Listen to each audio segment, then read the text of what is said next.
RSA offers business-driven security solutions that provide organizations with a unified approach to managing digital risk and designed to effectively detect and respond to advanced attacks, manage user access control, and reduce business risk, fraud, and cybercrime. For a limited time, get mobile multi-factor authentication from RSA Secure ID Access for free to help secure your remote or dynamic workforce long-term. Leverage push notification, biometric, and one-time password authenticators to secure access to your cloud applications, on-premises systems, legacy systems, privileged accounts, and more at no cost for 6 months. For more information, visit securityweekly.com/RSA Security.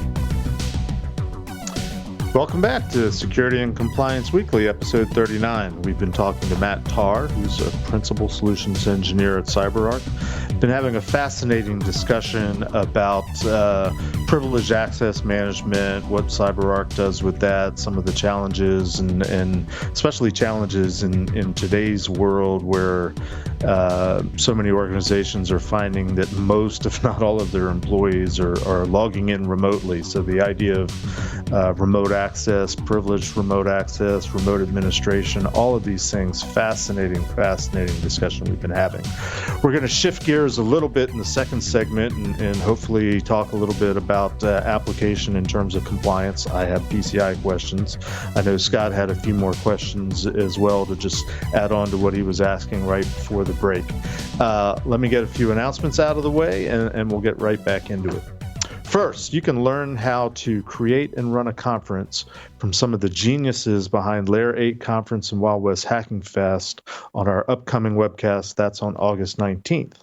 Also, our next technical training, which is on August 27th, will teach you about boot hole, SIG-RED, and SM bleed. Best practices to prioritize and remediate now. Also, learn how to extend the enterprise network for remote workers and protect your home network. That's on September 10th. You can sign up for all of these by going to securityweekly.com/webcasts. You can also see what else we have coming up. And of course, if you miss any of our webcasts or trainings, you can find them at securityweekly.com/on-demand. Well, Matt, I have to say it's been a privilege so far to talk to you, and let's keep the conversation going. Scott, I think you had a couple questions. Yeah, thanks, Jeff. Hey, Matt. So back in the first segment, we were talking about some of the common privileged access management mistakes, right? And we had said that the first one is failing to discover all privileged access and accounts, and the second one was not properly provisioning, right? The principle of least privilege, right?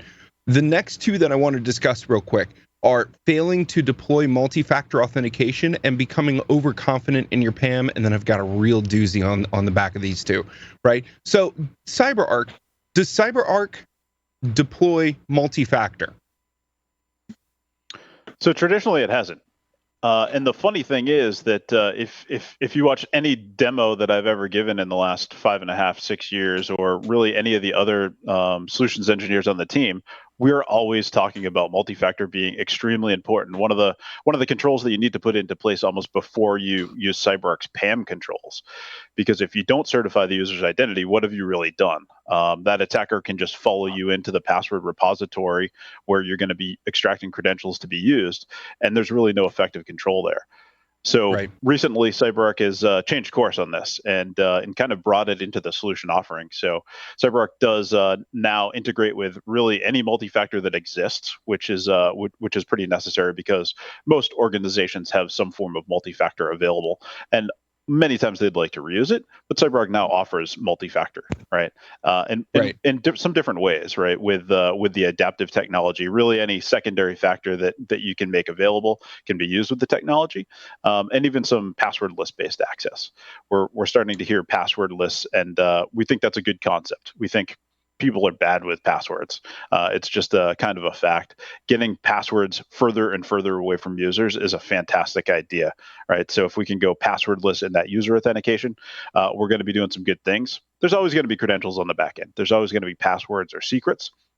But as long as we get them away from the people that make irresponsible decisions, our humans, then we're doing well. Wait. So you're saying people are really bad with passwords? I mean, they've only been around for like 50 some years, right? Yeah, exactly. And we've been saying that we're getting rid of them for just as long.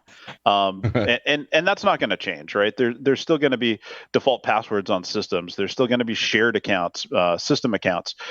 There's going to be secrets on the back end. Our applications still need to have some form of authentication to target systems. They're going to exist for a really long time. What we can do right now is shore up places that we use passwords, but also get them further and further away from the human beings that can make bad decisions. Right. Humans are smart, and individual humans are smart, but they're guaranteed to make a poor decision, when looking at a group of human beings. So great. The next one is becoming overconfident in your PAM. In my own humble opinion, security is an onion. The more layers that you can put on it, the better you're going to be protecting yourself. But people installing a privileged access management system become overconfident in that it can dispel all of the problems and solve many things. Right? Is that the case that you're seeing? Yeah, absolutely, right. There's different levels or maturity levels that you can be in your PAM program. It's not binary, right? It's not like I've got PAM and I'm doing everything within PAM. Not one of our customers uses every single functionality and feature that we have. So the maturity curve is deep, right? The thing that makes an organization well off on their journey in PAM is prioritization based on the risk index, right? And that's what I talked about before on prioritization based on risk. Organizations that do that, look at it holistically, are going to have the most success early on, and as they build out their privilege program, they can be more and more confident in it. But you're absolutely right. Just because you have PAM doesn't mean you're secure. You actually need to use it, and you need to mature that program as you go for it to be really successful. And then the last mistake that we commonly see is believing that PAM and any type of identity solution is antivirus. Yeah, absolutely. CyberArk is antivirus, right? What? Yeah, certainly PAM. What? Certainly PAM is not antivirus, and where I continue to have a hard time making that distinction to buyers out there is really on the endpoint, right? Endpoint security is almost one of those areas where you're going to drop a product on and you're going to try to forget about it, right? You're going to kind of check that box, and you've done everything that you need to do, typically from a single agent or a couple different products on there. And distinguishing that least privilege approach on the endpoint has been a bit of a challenge, right? And where least privilege and privilege management fits when we're talking about the endpoint, when we're talking about the workstation. That's kind of the hardest place to distinguish what CyberArk's product does versus typical anti-malware, antivirus, ransomware protection applications, because there are elements that overlap. CyberArk's focus there is really on protecting privilege, which is what the attacker is going to use to get from the system that they really don't want, which is that person's laptop that they duped into clicking that link or opening that attachment. They just want to use that as a jumping board to move to the next system. And when we don't use a principle of least privilege on the workstation, it's going to make an easy transition, because privilege is everywhere, right? We use privileged accounts all over the place, and it's very simple for an attacker to leverage the privilege that we leave behind in many different ways and make that pivot, that lateral move or that vertical move. Co-host yields his time to the host. Jeff, you're up. All right, Scott. So many questions, and I'm trying to figure out what's the best tact to take. You had just said, privilege is everywhere.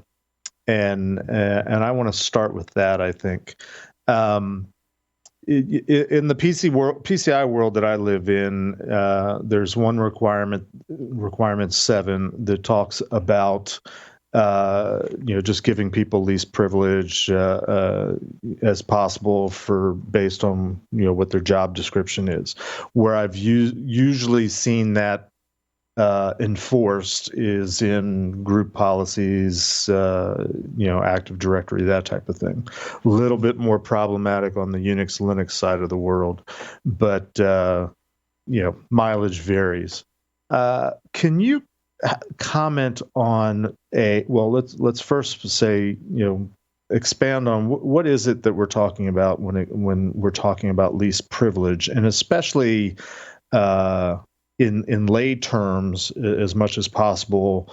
I'm on a Unix or Linux box. I'm root or I'm not rot.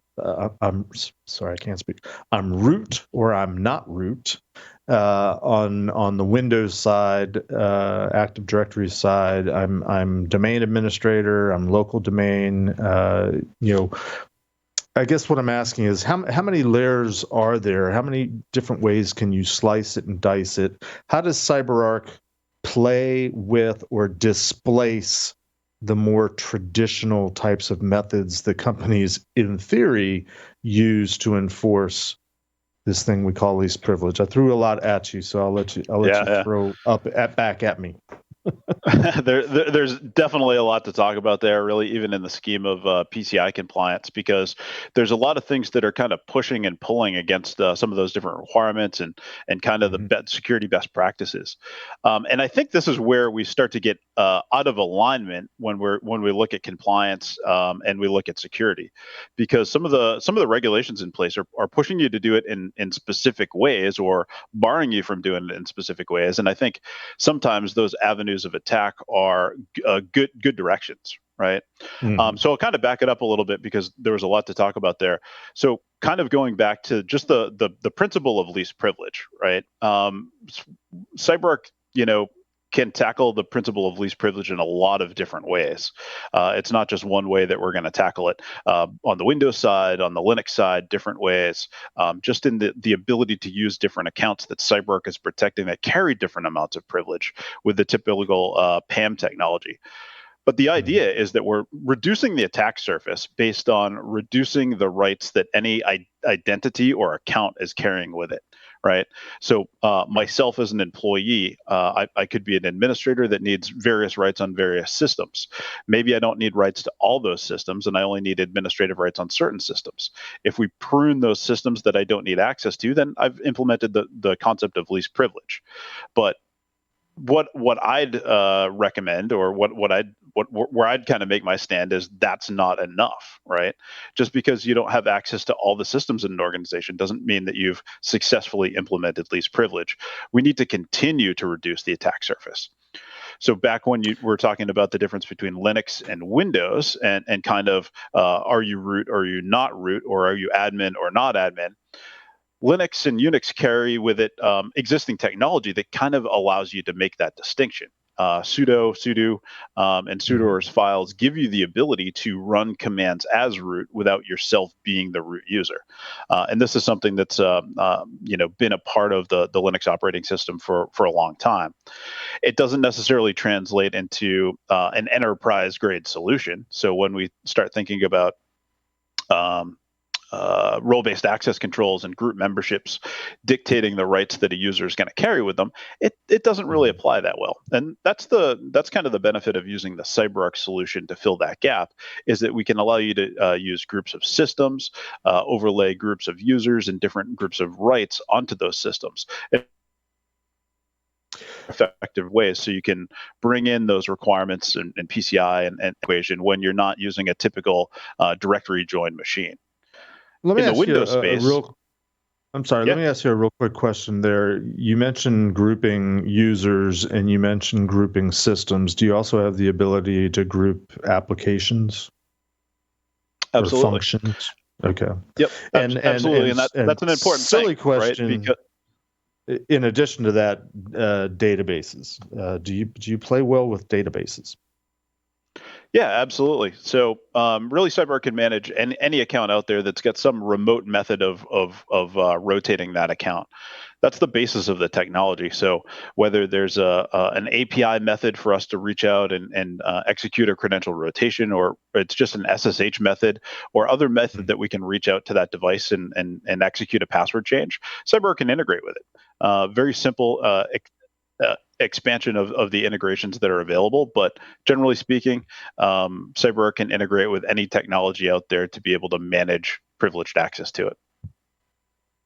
So, and forgive me for asking silly questions, but like on the Linux side, I was going to ask about sudo and sudoers, and you brought it up. That's awesome. Do you guys, does CyberArk circumvent, displace the need to use those, or do you work in tandem with, sort of local controls like that? I think generally we're supplementing them, so replacing them with some supplemental kind of capabilities, right? So the ability to use group memberships to give rights to different groups of machines is really one of the main benefits that we're going to give you, but also centralized auditability. So rather than going to the individual application or system logs, getting that audit log in a centralized location from CyberArk, usually sent out of the CyberArk world to a SIM solution via syslog, is another main benefit there. So they can be used in conjunction. Typically, we see customers that are replacing the sudoers type elevation with CyberArk's elevation. Gotcha. And at a very practical level, so somebody signs up for CyberArk, what are they getting? How is it? What's the deployment model? You mentioned API calls, but what does it look like on your enterprise network? Yeah, so I mentioned customers having a lot of different challenges out there to protect privilege. CyberArk has a lot of different solutions and methodologies on how to protect privilege. So it's really based on the particular use case that you're looking to solve. Are you looking to do least privilege on Linux? Are you looking to do least privilege on Windows systems? Are you looking for that core privileged access management, password vaulting, and credential rotation automation? Those are kind of different technologies, and they can be used together, or they can be used individually based on what the system requirements or the organizational requirements are. The deployment method and the approach to consuming these services has varied pretty drastically. We're seeing a huge uptick in adoption of SaaS-based services. So a lot of other applications have gone through this transformation. CyberArk is going through this transformation as well, where we're seeing a lot of customers not want to deal with the application maintenance side, right? The systems that are going to power CyberArk, and just looking to offload that and refocus their energy on expanding the use cases and expanding the maturity. So while our product has traditionally been self-hosted by our customers, we're seeing a big transition into SaaS-based delivery of those services. Well, that would make sense. Since everybody's remote now, the closest point to everyone is the cloud. How convenient. Absolutely. Yep. Absolutely. And reprioritization of resources, right? I think it only makes sense. If you have security professionals, if you have PAM professionals, rather than having them spend cycles on product upgrades to have the latest features, why don't we just rely on SaaS services and those features becoming automatically delivered, and then they can spend their time in more worthwhile places, right? Expanding the maturity. Right. So, well, I never run out of questions. The next question I wanted to ask, which may be last for today for PCI topic, is in the PCI world. I mentioned databases. There's requirements that talk about very, very highly restrictive access to databases, and these are not new requirements for PCI. They grew out of the mindset when PCI was created that bad guys want to break in and steal all your stored credit cards. Where are they? They're in a database. So there's very restrictive controls in terms of databases, in terms of things like very few DBAs, so sort of a privilege idea there, not letting users of the database being able to do, silly things like wildcard lookups where they can dump the entire database. So they're supposed to do their daily jobs through stored procedures. And then one that I thought was something that DBAs understood, but apparently maybe it's harder to do these days. But the idea that the whatever application is talking to the database, and it usually has its own application account or service account, those accounts are not supposed to be able to be, and I'm paraphrasing, those accounts are not supposed to be able to be used interactively by humans. Does CyberArk address that kind of notion that there's, some accounts are for the applications humans don't use? Is that a concept of a privileged access that CyberArk addresses in any way, shape, or form? Yeah, so we don't directly address it, right? We don't necessarily control what IDs are used by humans versus machines by default. That's up to your access control strategies for those different IDs that are out there. I think one thing that applies pretty deeply is being able to structure those accounts with the appropriate level of permissions. And databases are one thing. Databases usually have the capability to provision access in particular ways, right? Restricted interactive logons, only make it kind of suitable for kind of service logon. As we push out and those databases start being consumed from the cloud, the amount of privilege granularity is extreme, right? So we're kind of coming from a world where, let's take Windows, for instance. You're either admin or not admin for the most part. Pretty kind of binary there.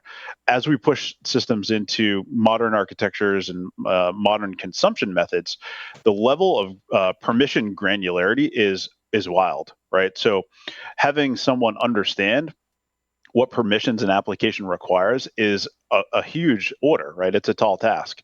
If that database is in AWS or that account that is being used is a role in a cloud service, it's becoming really difficult to understand the appropriate level of permission. And some analysis on the common usage of that account and what it's typically accessing from a resource perspective, and being able to analyze that and give recommendations back.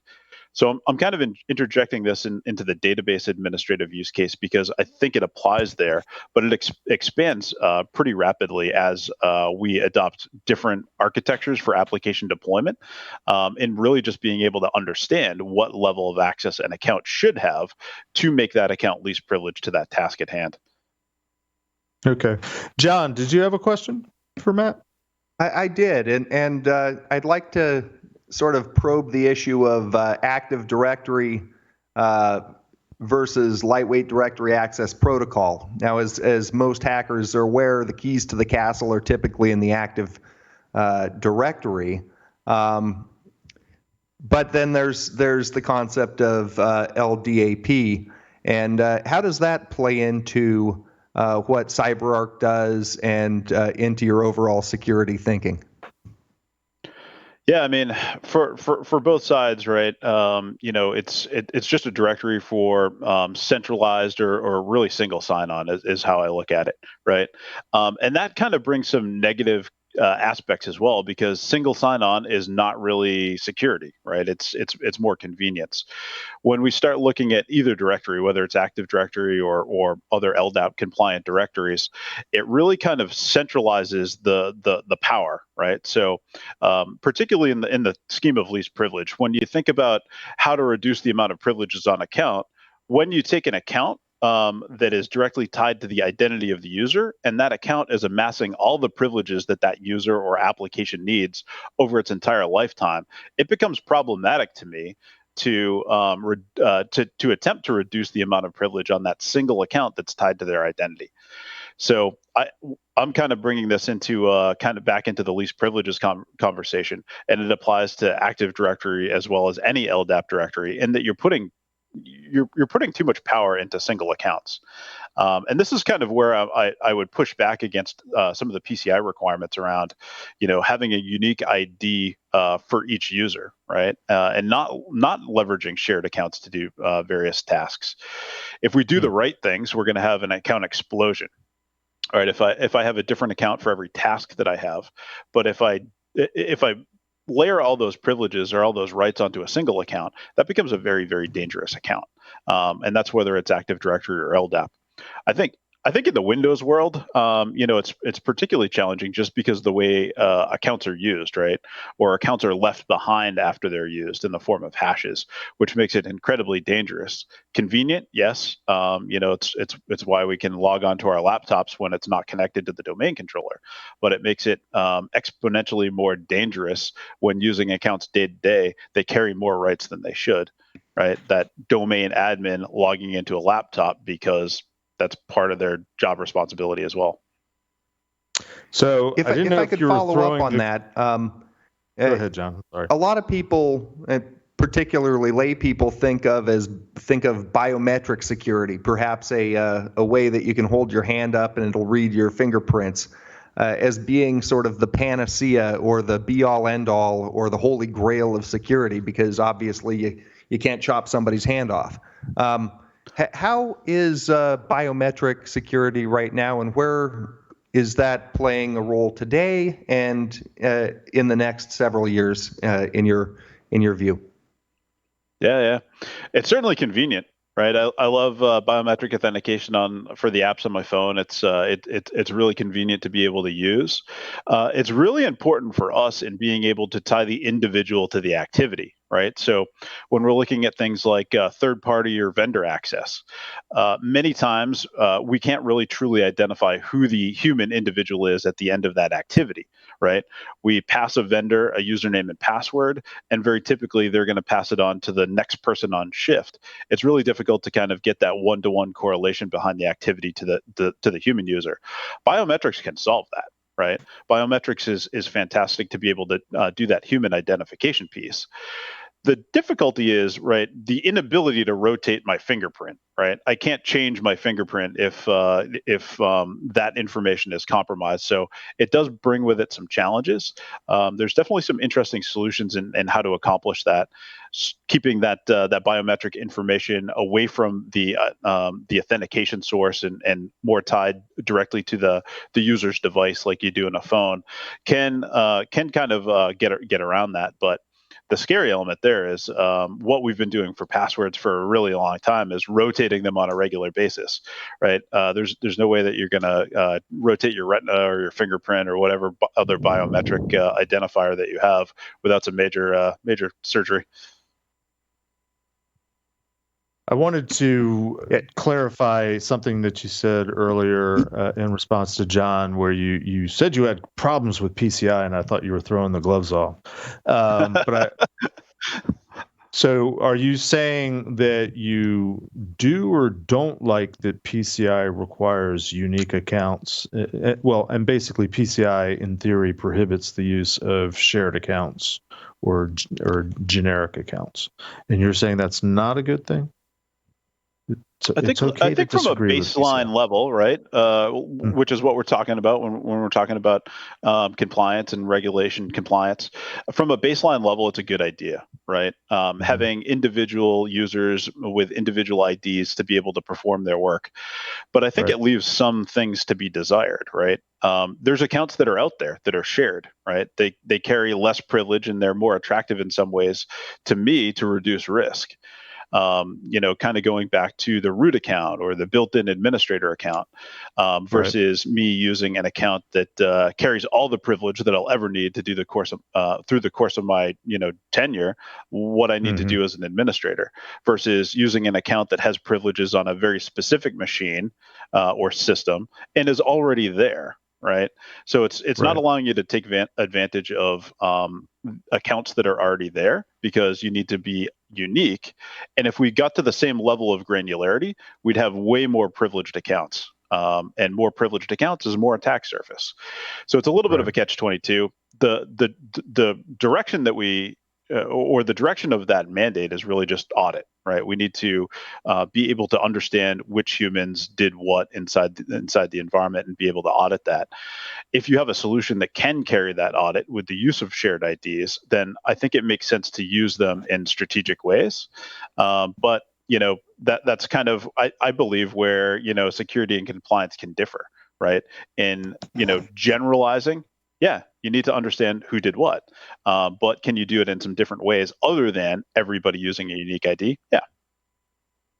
Yeah, that's a great point. And certainly I've had many customers over the years that struggle with that because, they tend to be, especially in the PCI world, where they're not coming from a culture of security. They're not banks and financial institutions. I like to quote the CEO of Home Depot, who said, "Why do I care about security? We sell hammers." But that is absolutely a mindset that I see very often. So in that context, where administrators, they used to be used to just doing everything as root or doing everything as the domain account, and basically, I see a lot of abuses because of necessity or perceived necessity of being able to get the job done and keeping the lights on, type of thing. So, but I agree with you. There's ways of doing it that are beyond. Strictly what it says on writing, and sort of the challenge for the PCI world, and what I try to do is try to explain the security behind the compliance requirement and explain why it makes sense. And oh, by the way, let's see what you're doing and let's figure out a way to do it and make it happen. So, yeah, there's ways around it, but I see the extreme end of all the bad practices, perhaps, and not companies that are doing best practices and have made risk-based decisions. The risk-based decision that I usually see in the PCI world is this. Yep. Our need to wrap this thing up. Just Matt, any closing thoughts? Any parting messages you want to bring to our audience, especially in terms of what CyberArk's got going on right now and what they're doing? Yeah, absolutely. So we talked about a lot of different things, a lot of different technologies that we have to solve a vast number of problems in protecting privilege and protecting identity in an organization. So if there's anything that was interesting, if you're at any stage of your PAM maturity program, if you're looking to get more information on any of the topics that I talked about, please reach out. The best way to kind of get in touch with CyberArk and map it to some of the things that you might be thinking about, or maybe some of the requirements that you're executing on in a manual way and think there could be a better way, give us a call. A quick demonstration, a quick call can align your needs to some of the technologies that we have and some of the solution offerings that we have. So by all means, hit cyberark.com, request a demonstration, and we'll align one of our security experts with you and discuss what we can do to help your program. Great. Thanks, Matt. And for the convenience of our audience, if you want to learn more about CyberArk, you can also go to securityweekly.com/CyberArk. And if you happen to check our wiki, there's a couple links there to some pretty cool things. I think there's a free trial offering for I forget what it was off the top of my head. Privilege. I think it was the Endpoint Privilege Access Manager. That's going to do it for us today. Again, thanks, Matt, for joining us. Hope you had a good time. I think we certainly enjoyed the conversation on our end.